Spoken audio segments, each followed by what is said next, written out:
What is up, everybody? Welcome back to Watch Darius TV. I'm back with another review. This is of City on the Hill, Season 3, Episode 2, a program of complete disaster. If you like this video, like, comment, subscribe, share the video, all that stuff.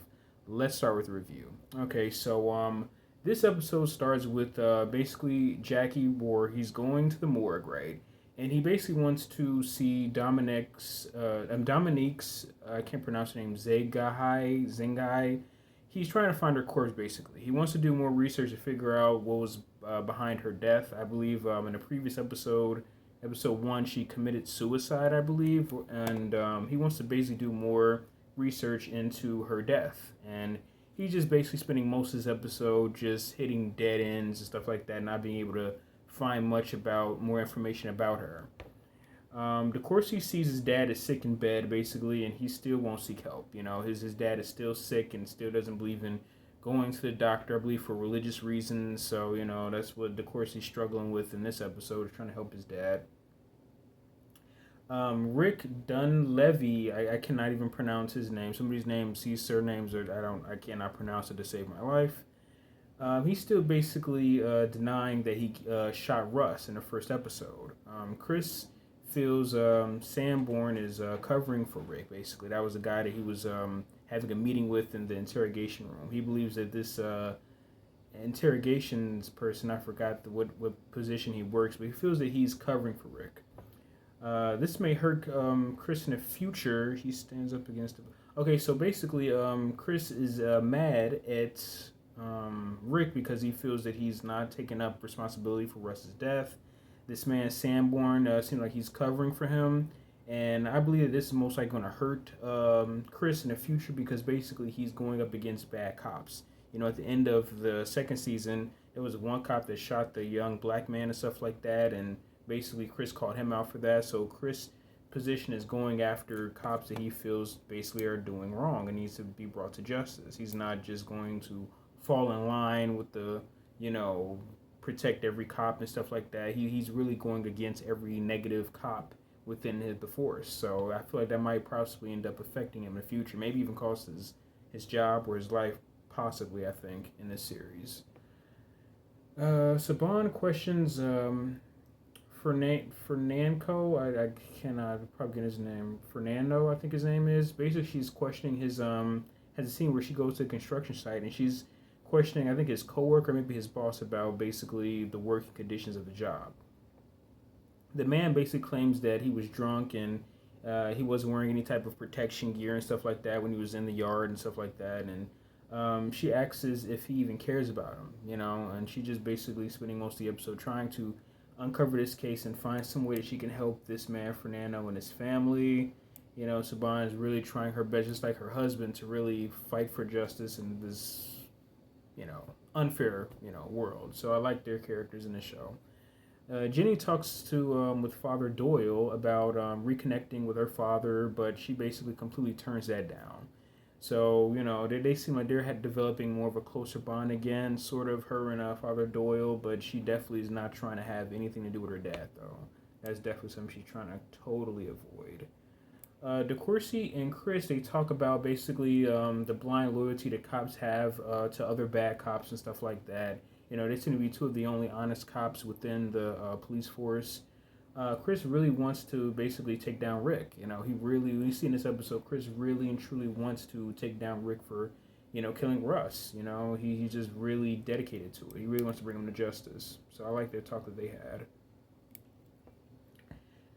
Basically, after some completely crazy, unpolitically correct verbiage coming from Jackie, he asks Raymond Milani about basically the morgue and stuff like that to continue his investigation of Dominique. He was talking to the one cop, I think that was Korean, and he was saying a lot of wild, somewhat racist, well, not somewhat, pretty racist stuff, but, this show takes place in the 90s, so this was, before.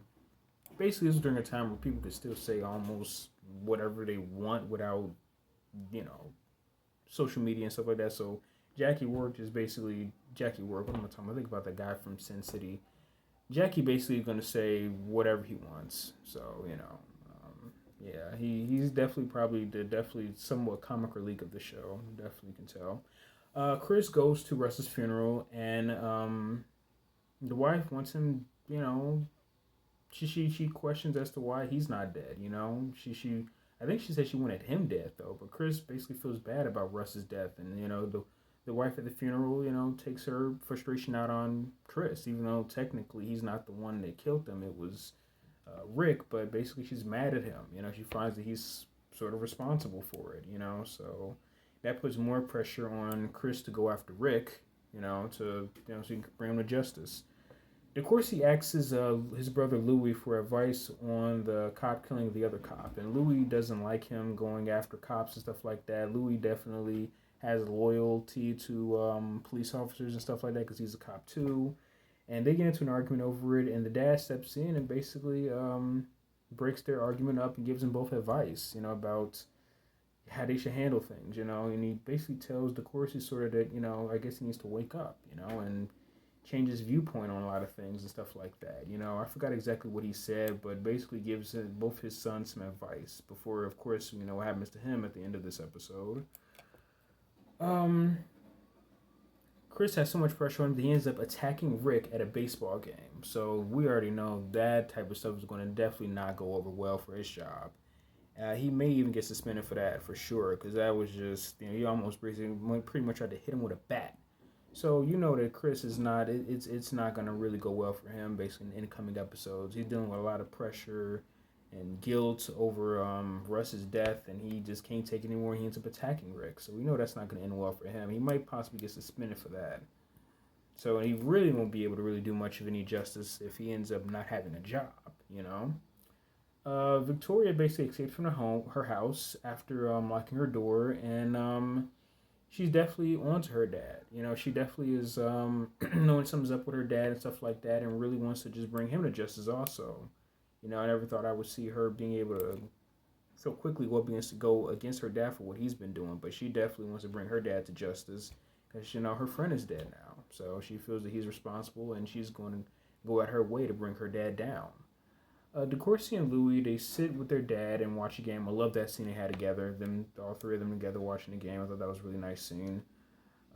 Sinclair sends Jackie to find Victoria, and he questions Modi, or I cannot pronounce his name at all, but questions him at a library about her. He spends the rest of the second half of this episode searching her, going to different places, also, finding very little leads and stuff like that, but he goes into complete detective mode and finds her eventually. Saban is having nightmares from her incident from getting choked up and I think shot from last season. So basically she's still sort of having issues with that, as we can see in the scene where she's, completely petrified and stuff like that. She's having nightmares over, so she got to basically work on that. Saban, she has a meeting with this man over the case of, the Fernando, I think his name, I can't pronounce it. And, he just has to cut the meeting short. He ends up sort of trying to, I guess, get her out of the room and stuff like that, and touches her, and she completely flips out.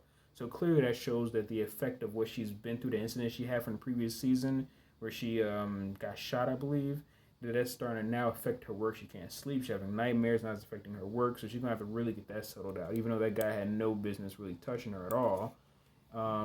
It shows that she's starting to have problems with her job, basically, from this incident if it doesn't get resolved, if she doesn't deal with it internally. Father Doyle, we're going to find out that he was suspended, he's on sabbatical for drinking. Then he ends up telling Jenny that he had sex with a priest, and he may possibly also have HIV, so that's pretty wild. Wow. And Jenny is completely thrown. I believe she ended up having a crush on him, so I'm assuming that that's probably gone now. But that was a pretty wild scene. That was not what I was expecting from him at all.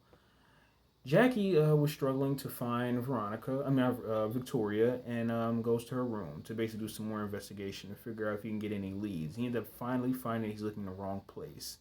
While that happens, Latia, I can't pronounce her name either, still sort of awkwardly tries to flirt with him, as if he doesn't work for her husband that can possibly have him killed. I don't know, what is she doing? She's just making his life completely difficult with the constant flirting, and definitely Jackie's not trying to, do that because he knows they'll probably end up dead someplace. Plus, on top of that, him and his wife seem to be getting closer together now. So yeah, Jackie's in a really weird position.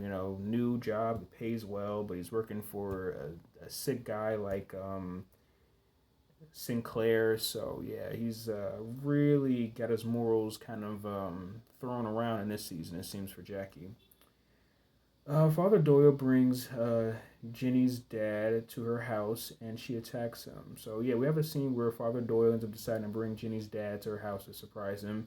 And she's completely sickened by him to the point where she just attacks him. That's about it. Throws him out of the house. I don't know why would Father Doyle do that. She clearly did not want to develop a relationship with this man, but he decided to do it anyway. So that clearly ended horribly wrong. So that possibly might make Jenny not really want to deal with Father Doyle anytime soon. The doctors tell the Ward brothers, that's what I call them, that their father will basically die soon. I never knew it was going to happen in this exact episode. I thought maybe they would have stretched it out for at least one other episode, but ends up being in this episode. And he basically tells DeCourcy that he just wants to be left alone because that's sort of how his wife went out. She just, instead of trying to help her out, just let them pass away peacefully. That was pretty interesting how that scene turned out, Jackie ends up eventually finding Victoria, and Victoria tells Jackie she wants to basically out her dad for, being responsible for Dominique's death, and that's how that is. So she's basically trying to, put her dad behind bars. And, of course, Louis' father ends up eventually passing away in that episode the way he wants to in his own terms, and that's how that scene goes, Jackie questions Sinclair about Dominique, and Sinclair ends up deciding to reward Jackie with a new car, so that sort of just, forces Jackie to kind of just forget about his investigation because morally, Jackie isn't exactly, we don't really know where his morals are, but we know that he would definitely not support somebody like Sinclair, but his morality gets tested by, Sinclair getting him a car, which he likes, but we know that's only going to temporarily distract him. We know he's going to continue to want to bring down Sinclair when he ends up really figuring out who this guy really is, that he's working for his old friend that's powerful, that, he can't just completely work for him for long because he knows this guy's, a sick man. But for now, he can temporarily buy Jackie's loyalty for now. But we know that Jackie, he can't possibly be bought too much. We know it's going to eventually stop. We just don't know when. And plus, on top of that, Jackie has a daughter, so he has to be able to understand, that this man needs to be put off the streets. He can easily end up attacking his daughter. Now, then we know Jackie would really not play any of that stuff if his daughter ends up getting hurt again. Let me see. Jackie's in, okay. Saban lets DeCourcy know that basically it's okay for her to, for him to show when he's hurt, basically. And he just says that I admire you and stuff like that. I love the relationship they have, you know what I'm saying? They're a couple. I don't really see a lot of relationships on black TV, not black TV, on TV with black couples that truly just love each other, where it's no type of like drama and stuff like that. It's not too many stuff I see that on TV. It was like that on the Cosby Show. I did see, a black couple together where it's just a positive, healthy relationship. I like seeing a lot more of that on TV. I haven't seen it a lot on TV. Every now and then I do, but I like seeing it more on TV, stuff like that. So I like Saban and DeCourcy's relationship their marriage. Latita, I cannot pronounce her name, so I'm just going to say I can't pronounce her name. I got to really understand these characters' names. Latita, I don't know, Sinclair's wife, basically, asks Sinclair if he was basically safe when he had sex with, Dominique. And just to show that how she just completely doesn't care about what Sinclair does. She just has no moral to what he's doing. She just doesn't care. She just acts as if he, I guess, used protection, so he wouldn't leave any evidence of what he, did to her. So that I don't know, that's a really demented relationship that they have, that whatever's going on there, but she's basically okay with what he's doing, and it's weird. It's just, And anyway, so Jackie, also by the way, after Jackie ends up getting his new car, he drives off with his wife, and they have some, fun together, driving off in that new car. She thought that he stole it, but it's Jackie. Of course, he would probably do something like that. Jackie tries to say how his dad, at the episode ends with Jackie sort of having a conversation with DeCourcy about their fathers and tries to say that their fathers were similar. DeCourcy completely disagrees, but they end up sharing a drink together in honor of DeCourcy's father. So the episode ends like that. This was a pretty good episode. A whole lot of stuff happened, a whole lot of character developments between characters and stuff like that. In the previews, it seems that Jenny's father is going to definitely press some charges against his own daughter for attacking him. So it's sort of a reminder as to what happens when you put hands on people, in the real world. And I do feel that Jackie's eventually going to end up bringing down Sinclair, but right now he's able to temporarily look over things. That's Jackie's corrupt side is going to basically sort of take gifts from Sinclair, but eventually he's going to end up coming to his senses and know that he has to go back to his cop side and bring this guy down. DeCourcy and everything going on with DeCourcy, he basically, now his storyline is going to probably go back to being a cop since his father has passed away. And I feel like my video is acting like it's going to shut down. I hope not, because I really want to make a part 2 of this. But